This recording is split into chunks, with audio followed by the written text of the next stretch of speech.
The BBC presents Jet Morgan in Journey into Space.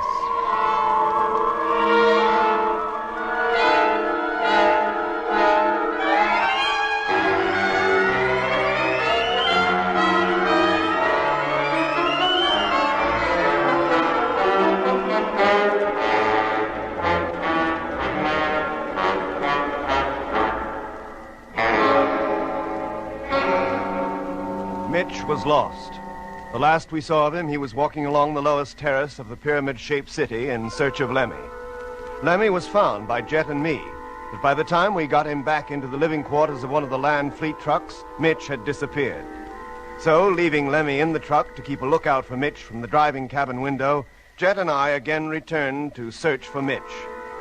No trace of him was found on the lower terrace. And then, when our search along the next elevation was half completed, Lemmy sighted Mitch on ground level, heading back to the caravan. Hello, Lemmy. Yes, Jet. Has Mitch reached the truck yet? No, but he can't be far away. What's that knocking? I don't know. Ah, that's him knocking on the door. Who does he think he is, the milkman? He must think the circuit's still broken. I'll open the main door for him, Jet. And then, Oh, he's doing it himself. Well, will you be coming back into this truck and all, Jet? Or are you going into the other one? We'll come into that one. It's got to be a bit crowded, isn't it? No, we can put up with it for a little while. Well, he's about in. He's just coming through the airlock now. And there he is. Hello, Mitch, boy. Where you been all this time, mate? We've been so... Hello, Lemmy. What's the matter? Surprised to see me? You? Oh, no. Yes, Lemmy. Where's the rest of the crew of number 2? What happened to them? Evans was killed when the ship crashed. And the others? They're quite safe. But where are they? I've come to take you to them. Hey? Put on your suit, Lemmy, and come with me. Oh, no. We'll see what Jet has to say first. He gives the orders around here. Orders must be obeyed without question at all times. Well, of course that... What was that? Put on your suit and come with me. You take off your suit and wait until Jet gets here. We must be gone before he gets back. Oh, we must we? Well, I'm not leaving this place with you or anybody else until Jet gets here. Now move away from that radio. I want to talk to him. Put on your suit, Lemmy. Get away from that radio, McLean, if you are McLean, because although you look like him, mate, you certainly don't sound like him. None of us are ourselves anymore. Well, I don't feel like anybody but myself. Now, are you going to move out the way, or do I have to move you? And don't put your helmet down there. There's a proper place for everything in this truck. Do you hear me? Now put your helmet in its stowage. It is not my helmet. Then whose is it? The helmet and the suit both belong to Mitch, and he doesn't need them anymore. Mitch? Then what are you doing with him? And what's happened to Mitch? How can he breathe? How can he live out there without his suit? He must be dead. He is not dead. How do you mean? But he will not be returning neither to you, to the fleet, or to Earth. I shall leave his clothes here. Now put your suit on and come with me. I'm not putting it on and I'm not coming. It is an order, and orders must be obeyed without question at all times. Yes, but this is one time when they're not going to be. Now, you're here, McLean, you're staying. And nobody's leaving this truck unless Jet says so. Now, get away from that radio. Do you hear me? Get away. And there's no point in looking at me like that. What are you trying to do? Now, keep away from me. Keep away, do you hear? Oh, blimey. Your hands. They're cold. They're stone cold. Hello, Lemmy. Jet calling. Let go of me. Hello, Lemmy. This is Jet. Doc and I are outside. What? Close the airlock, will you? We want to come in. Oh, no, you don't. You take that. And that. That'll teach you. Oh, blimey, he's up again. Lemmy, do you hear me? We want to come in. Go. Oh. Lemmy. Must get to the control panel. Go. Oh. You want to play rough, do you? Right. That settled you. Now, the switch. Sounds like the airlock's closing now, Jet. About time, too. Hello. Jet, Lemmy, what's going on in there? McLean. He... Oh, blimey. Oh, you dirty... Lemmy! Oh. Lemmy, answer me! What's happening in there?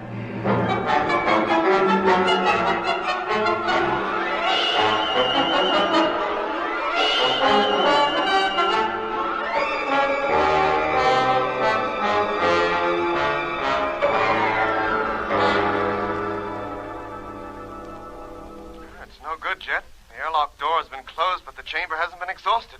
And we can't get in until it has. Hello, Lemmy, do you hear me? Hey, listen, there it goes. It's exhausting now. Thank goodness for that.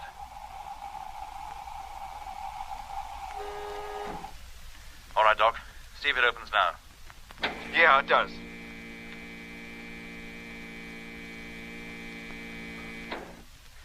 In you get, Doc. And quick, I'll follow. Right. Okay, you in? Yep, you can close her now.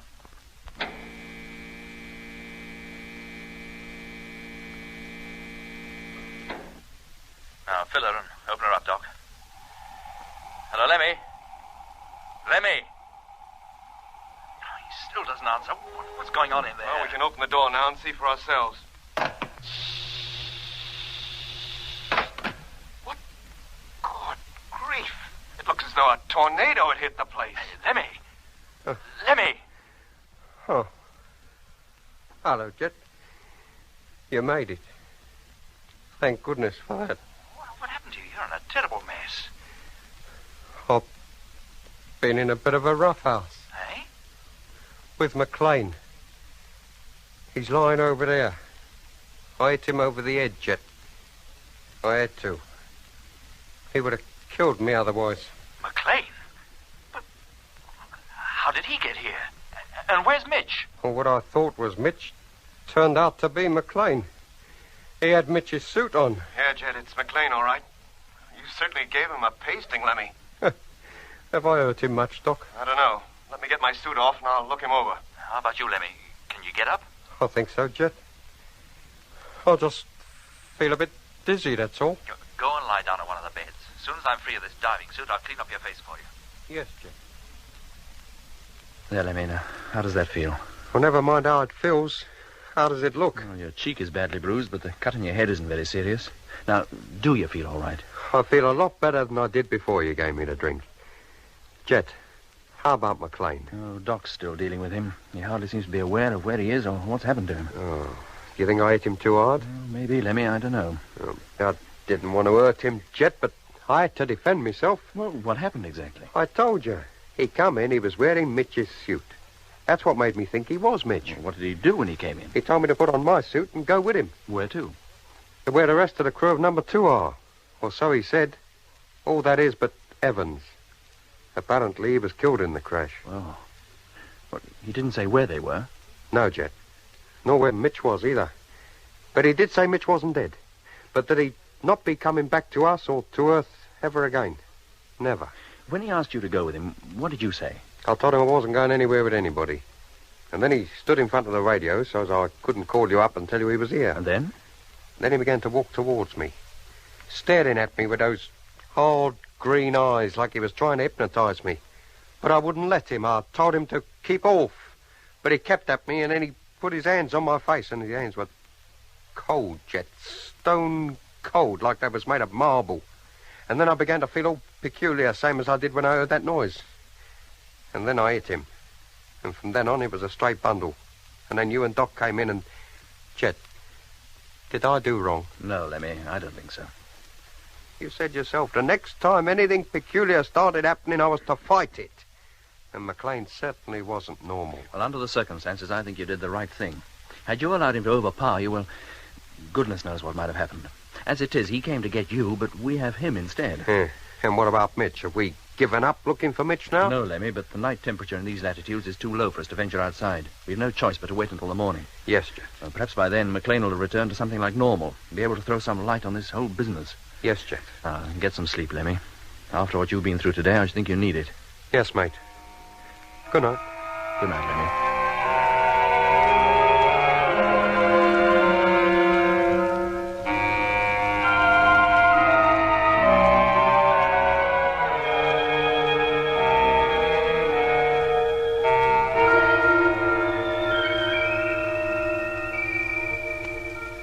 change in McLean's condition, Doc? No, he just lies there, his eyes fixed on a point in the ceiling. He's in a deep hypnotic sleep, Jet. What? Yes. Anything he does is because he's told to do it. Now, watch this. Yeah? McLean, sit up. Sit up, McLean. There. Good grief. Now, lie down. McLean, do you hear me? Lie down. There, see? How did he get like this? Who did it? Who showed you the orange light and put you into the state you and Mitch were in when I picked you up from the ice?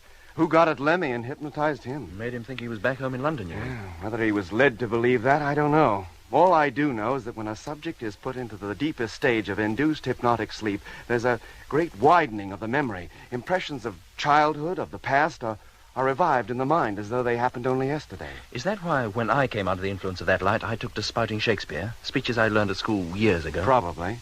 Well, I suppose it could account for Lemmy imagining he was back on Earth. But it doesn't account for that voice, talking to him and trying to get him to take his helmet off. And it doesn't explain why McLean is able to walk about outside with no helmet on. No, it doesn't. But it does show, Jet, that whoever, whatever, is capable of conditioning us to survive out there in the Martian atmosphere must first of all get us into a deep hypnotic state. Yeah. Only then can they persuade us to do things our own minds tell us we oughtn't to do. Yeah, like taking off our helmets. Exactly. It's a well-known fact that no matter how deeply a subject may be hypnotized, it's extremely difficult to get him to do things he wouldn't usually do. Hence the fight Lemmy put up in his dream. Oh, but McLean and Whittaker, they must have been easy meat, as you might say, once they were caught. Seems they put up no fight at all, merely obeyed orders. What orders, Doc? The orders given to them by their operators, either orally or telepathically. You mean whoever induces this hypnosis can get our men to do anything he wants without even seeing them? I don't know, Jet. That's merely an assumption on my part. But if that's true, they can keep us, or whoever they have, in their control for years. In the case of Whittaker, 47 years. And how many people are there on this planet living in a dream and not knowing about it? I hate to think, Jet. But unless we're very careful, there'll be a few more soon. Us, you mean? Unless we find some way of combating it, yes. But how can we, Doc? We don't even know what we're fighting. This much I do know, Jet. There is nobody more difficult to hypnotize than an unwilling subject. If we're all determined to fight this thing, as Lemmy did a few hours ago, maybe we can render ourselves immune to it. If it were a physical thing, Doc, yes, Jet, but... Up to now, everyone who has come under the influence of this telepathic, hypnotic power has had prior warning. In your case, when you blacked out just before we landed here, there was that strange sleep-inducing sound. Yeah. When there's no sound to be heard, there's the orange light, which McLean said that he'd seen just before number 2 crashed. And now look at him.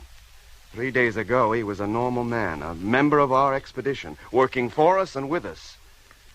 Now he isn't even in control of his mind. Does nothing unless ordered to. But who gives him his orders? Who sent him here to get Lemmy to leave this truck and go with him? And where would he have taken Lemmy? And how on earth did he get hold of Mitch's suit? And where is Mitch? Lying there on the bed, Jet, is the only man who might know.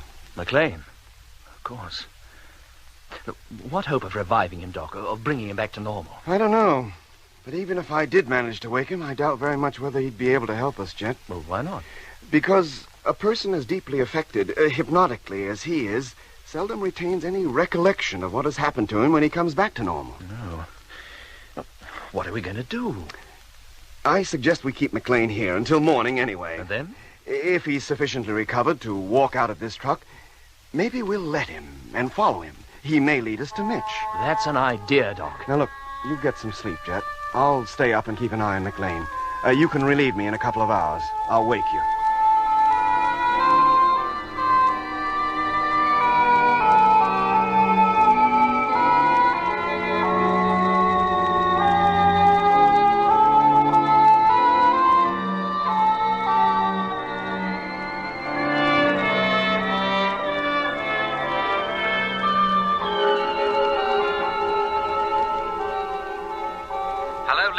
Polar Base calling. Come in, please. Hello, Frank. Morgan here. Hello, Jet. It's about the pictures we took when we passed over the canal you're camped in. You've developed them? Yes, sir. There's nothing but desert on either side of the canal you're in at present. Oh, we didn't expect anything else. But about 50 miles northwest of you, there's a group of what we can only take to be buildings with flat roofs. There's a large one and a couple of smaller ones a short distance from it. And nearby what appear to be 2 large areas of land enclosed by fences. Fences? Well, anything else, Frank? Well, yes, sir. The pyramid, the city or whatever it is. Well? We took a picture directly over it, and on the uppermost terrace is a large sphere. Not the same one you saw visit the wreck on number 2. I think it must be, Jet. Then it did come here. It's been sitting up there out of our sight on the roof of that city all the time. Apparently. Oh, nice work, Frank. That's the most useful piece of information you've given us. I haven't quite finished yet, sir. Oh? The canals. Uh-huh. We passed over others after leaving you. They're all filled with the same type of plant as the one you're in. That's why they show up so clearly against the pink desert. They're all full of vegetation. I thought they might be. Well, thank you, Frank. That's a great help. Now, have all the information you've given me radioed up to the fleet, and have them relay it back to Earth Control as soon as their orbital position is favorable. Yes, sir. And thanks again, Frank. I'll call you later, before it's light. Right. Well, Doc, here we are searching the base of that place, and all the time the very ship we're looking for is sitting up there on the roof. That must be how McLean comes to be here. He traveled in it. Yeah. It must have been him, Dobson, and Harding who were in it when it visited number 2 for the second time, when Frank saw the crew of that ship. That's why they look like normal human beings. Maybe, but who was in that ship when it visited number 2 for the first time and carried off McLean and the rest of the freighter crew? The same people, if they are people, who left those peculiar footprints behind? Ask me, Doc. McLean. It's the first sound he's made since his fight with Lemmy. Do you think he's coming? Coming round. I don't know. His body temperature certainly hasn't changed. It's still abnormally low. He's sitting up, Doc. Let's get over to him. No, Jet, stay here. Let's see what he does. He's getting off the bed. Walking towards the airlock. Where are you going, McLean? McLean, where are you going? My orders are to return to the ship, and orders must be obeyed without question at all times. The orders have been changed. You are to remain here. Do you understand? You are to remain here. He stopped dead in his tracks. Go back to your bed, McLean. Go back to your bunk and stay there. Do you hear? He's going. You're able to control him, Doc. Quiet, Jet. It may not be as easy as it seems. He's certainly lying down. Do you think he'll sleep? I hope so. He's getting up again. Lie down, McLean. The ship. I must get back to the ship. The others are waiting. You must remain here. Now lie down. Lie down. That seems to have done the trick. If it lasts. What do you mean? There must be great conflict going on within his mind, Jet. Somehow, from somewhere, he's been receiving orders to go back to where he came from. To that ship, on top of the pyramid. He tries to obey those orders, and yet at the same time, he receives mine. It's a question of which of us, me or the unknown something that put him into this state, is strong enough to hold him. Well, the odds seem to be in your favor at the moment, Doc. I think they'll remain that way. Why? Because, Doc, no matter how strong a hold that other power has over him, he's still a physical being. And so long as that airlock remains closed, he'll stay here, whether he likes it or not. You mean to keep him here, Jet, regardless of what he may try to do? Yes, Doc, we must. He's one of us. Well, he was, but whether he still is, I very much doubt. Well, that remains to be seen. But until we have definite proof of what harm our keeping him here is likely to do to him, here he's going to stay. Well, he may start getting violent again if you try to keep him against his will. Well, that's a risk we'll have to take. But he looks peaceful enough now, and we'll keep a constant watch. Later, when the sun has risen and we can go outside again, perhaps we'll take him with us. And, well, as you say, he may even lead us to Mitch. Maybe. And what if we find Mitch in the same state as McLean is in now? I hate to think, Doc. But whatever state he's in, one thing is certain. I intend to find him, and the rest of McLean's crew as well.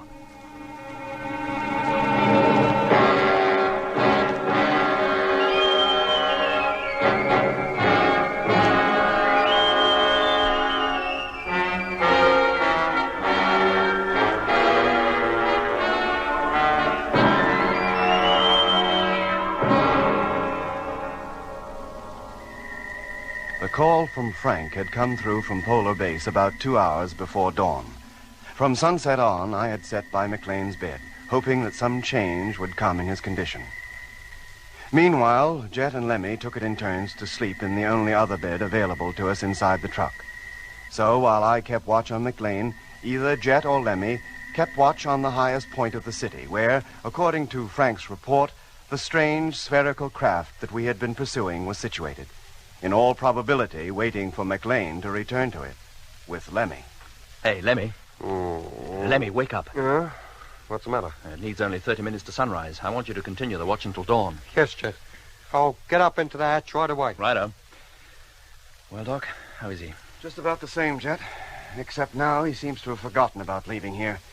He's made no attempt to get off the bed for more than an hour. He seems to accept me as his only control now. I told him to sleep. Do you think by keeping him here and controlling him yourself, you might cut him off from the outside control completely? I'm hoping so, Jet. Well, what chance is there of bringing him back to normal, as he was before he crashed? I wish I knew. I don't know how he got into this state, and I don't know how to get him out of it. It certainly can't be done by any normal methods. I've tried them already. Oh. You mean he is, in fact, another Whittaker? At the moment, yes. But there's one big difference. Whittaker was up here on Mars and presumably in a similar condition for some 40 years. Now, McLean has been here little more than a week. You think the time he's been under the influence of whatever it is might make a difference? Probably. Well, let's hope you're right, Jet.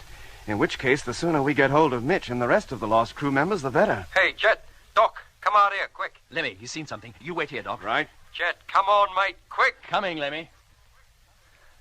Now, what's the trouble? Look up there, at the top of that pyramid. That light. It must be coming from that sphere parked up there. What's going on, Jet? How should I know, It Lemmy? lights up everything as bright as day. It did. It seems to be getting dimmer now, but it's still very strong. Here, what? Hey, it's taking off. There it goes. And look at the rate she's climbing. Now she's just hovering. No, it's not, Lemmy. It's pulling out.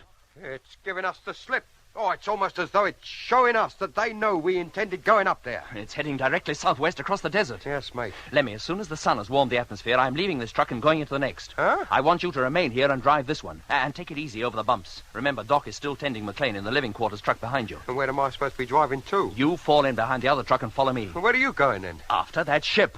I'd stake my life on the rest of the crew of number 2 and Mitch being in it. And we've got to get them back, Lemmy. We must. Yes, mate. I'm ready to get going the minute you give the word. Good for you, Lemmy.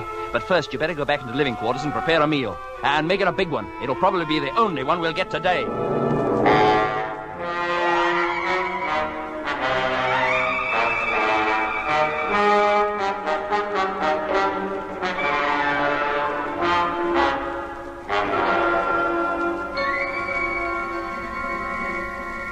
An hour later, we set out, the 2 lines of trucks crashing their way through the jungle of curious plants. Soon we were climbing out of the valley and once again began to make our way across the southwestern half of the Argyre Desert.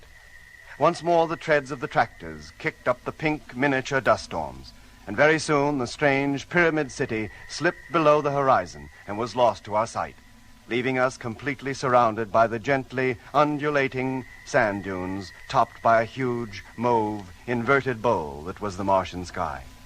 We knew our chances of overtaking the spherical ship were slim, our chances of releasing its captives even slimmer. We couldn't even be sure that any of our men were in it. But where else could McLean have come from? And where else could Mitch have been taken to?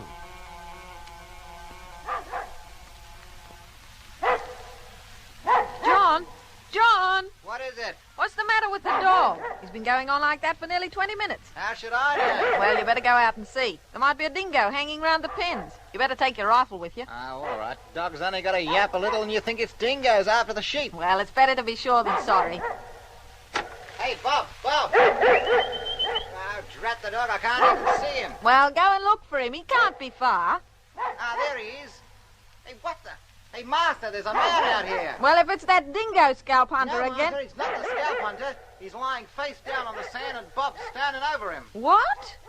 Oh, the poor fella. He must be sick, John. Now, you wait here and I'll go over and fetch him. Here, drink this. Come on, chum, it'll put new life into you. Hey, where am I? What am I doing here? I might ask you that. What are you doing out there in the sun without even a hat on? Where'd you come from? I'm lost. That's a bit of an understatement, isn't it? Last night, a dingo hunter invited me to his camp, and then he tried to kill me. But I managed to beat him off. And then he turned a pack of dingoes onto me, and I had to run for it. He said there was a cattle station nearby. I tried to find it. You did. This is the only station within 100 miles of here. Yeah, but you only just made it. My dog found you outside lying on the ground. You must be all in. I feel it. Then you stay in that bed till you feel better. Oh, but I can't stay long. I must find the others. Well, don't tell me there's somebody else lost out there. No, they're not lost. It's only me that's lost. But, well, I must find them. They'll soon be giving me up for dead. Well, who are these people? Jet, Doc, and Lemmy. You see, one of our ships crashed, and we came in this direction searching for its crew. A ship in the middle of the outback? Yeah, a spaceship. We set out from the moon last April. Landed here just over a week ago. You set out from the moon? Well, of course, to have taken off from Earth would have been impracticable. Oh, yes, I expect it would.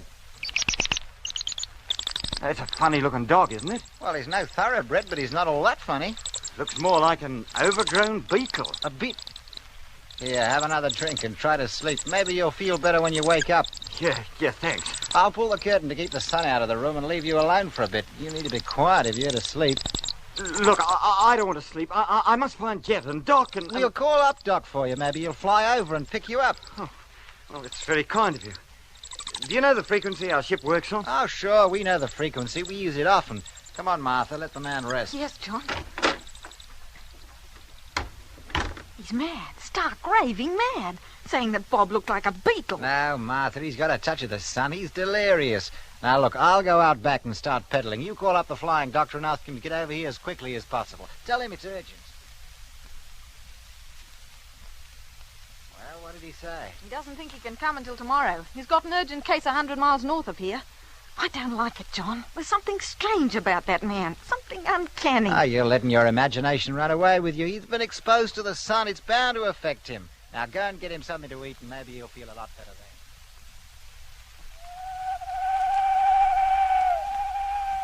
How are you feeling now? What's that noise? What noise? All that hooting. I hear no hooting. All I can hear are the sheep bleating. Sheep? Well, of course, I told you I'm a sheep farmer. But they don't do anything. Have you had enough to eat? Yeah, thanks. I feel a lot better now. Maybe by the morning you won't need the doc. Doc? Yes, I called him up like I said, but he's busy. Says he'll try to get over tomorrow. Doc said that? Well, you know how it is out here. One doctor covers an awful lot of the outback. You have to take your turn. Look, mister, it wasn't a doctor I wanted. It was Doc Matthews, or Jet or Lemmy. Did you talk to either of them? Well, now, how about a little music? We had a new lot of records not a week ago. Oh, yes, go on, Martha. Put them on. You'd like to hear some of the latest songs, wouldn't you?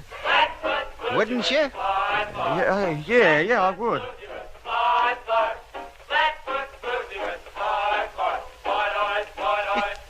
Is that the latest song? It most certainly is. They're playing it on the radio all the time. Well, I've never heard it before. You haven't? Why, that song's so well known, even the black fellas are singing it. You take it off. Take it off, do you hear? What's the matter? Don't you like music? We're only trying to cheer you up, you know. That orchestra, it sounds old-fashioned. Old-fashioned? Well, I like that. Well, I've never even heard the song it was playing either. Well, you must be completely out of touch with the times. That song's all the rage now, the hit of the year. Of what year? Of this year, 1939. What's the matter with him? What are you trying to do to me? I was only 2 years old in 1939. Now, calm down. You're not well. Aren't I? Or maybe I'm not. Or maybe you're not. Neither you or that dingo hunter I met up with last night. I tell you, it's a conspiracy. There's a plot to send me mad. Lie down on that bed. I won't lie down. Not until I get to the bottom of this. I said lie down. And I said I won't lie down. Martha, hand me that rifle. No, John, be careful. I said give it to me. Now, you keep your distance. Not before you tell me what's going on. What are you doing up here on Mars? What are you... Hey, that's where I am, isn't it? I warn you. And what are you doing with a black beetle for a dog that whistles like a bird? Keep away. And what kind of sheep do you have that sound like a lot of owls hooting? For the last time, stay where you are. And another thing... Oh, down!